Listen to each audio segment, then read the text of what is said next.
Hi and welcome to the team section. I'm Brad Sugars, the chairman at ActionCOACH. Building a winning team is one of the most important aspects of business. See, you don't grow your business, your employees do. They grow the business, you obviously grow them. And that's really, I guess, one of the keys to it. Your job as a business owner is to recruit, hire and train good people and make them great. Because if your people are great, they build a great company. Your job's to build the people, to support the people, take care of the people, train the people. Their job, take care of the customers. And how well they take care of the customers determines how well the customers take care of your business, which ultimately determines how well the business takes care of you as the owner. So let's invest in looking at how we build a strong team. There's 6 keys to a winning team in business, and how we do that comes down to some very fundamental things. So number 1 is strong leadership. Leadership and management are 2 very important parts of a business. I know people say you don't want to be a manager, you want to be a leader. No, you've got to be both if you want a strong business. Management is about building competent, productive people. I'll say those 2 points again. Competent, productive people. So if someone doesn't do their job, that's because there's a lack of management or bad management. If someone's not productive, it's because there's a lack of management or bad management in that company. Now, leadership, on the other hand, is about passionate and focused people. So you've got to have passionate people who are focused on where they're going, and that's the goal of leaders. The goal of managers is competency and productivity. But this strong leadership and strong management is the first key to a winning team. Make sure, and again, I got a bunch more videos on this. You can watch them below, watch them on my YouTube channel. They're all out there on leadership, management, a whole bunch of things. Let's go to point 2 in building a winning team, and that's a common goal.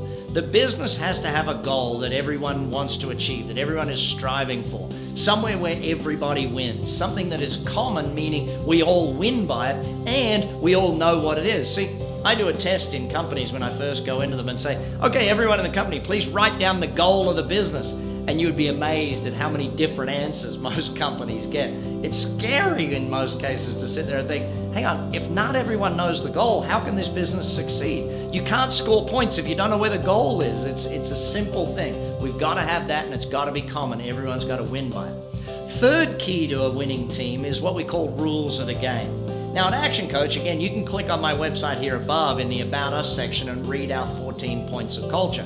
They're our rules of the game. Some other great examples out there. Zappos has a phenomenal 5 points of their core values. There's many of these, but until someone knows what are the rules of the game, how am I expected to behave when I come to work?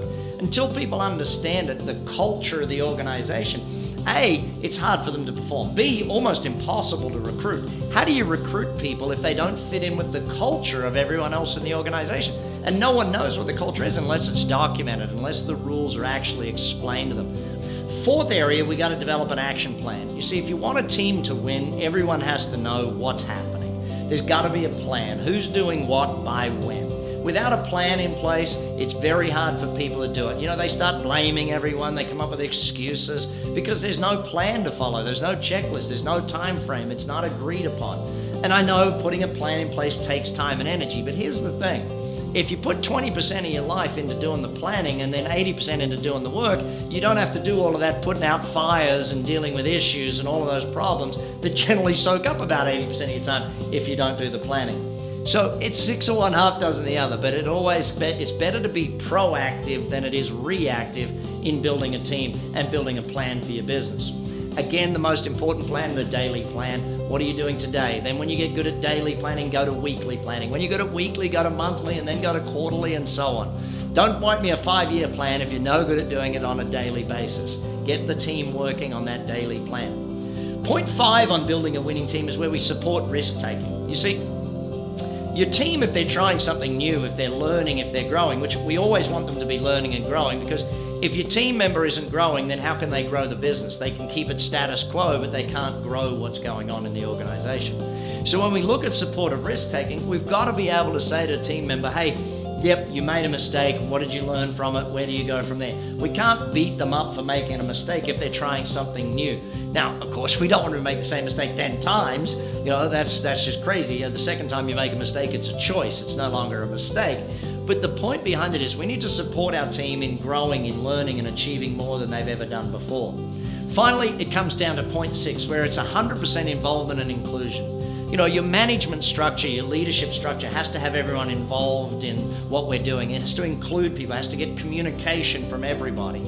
Ultimately, gang, building a strong team is about building everyone on the team. You can't have, 5 people doing the work and 2 people just sitting back relaxing. It doesn't work and it never will. Building a strong team in any organization comes down for one simple thing.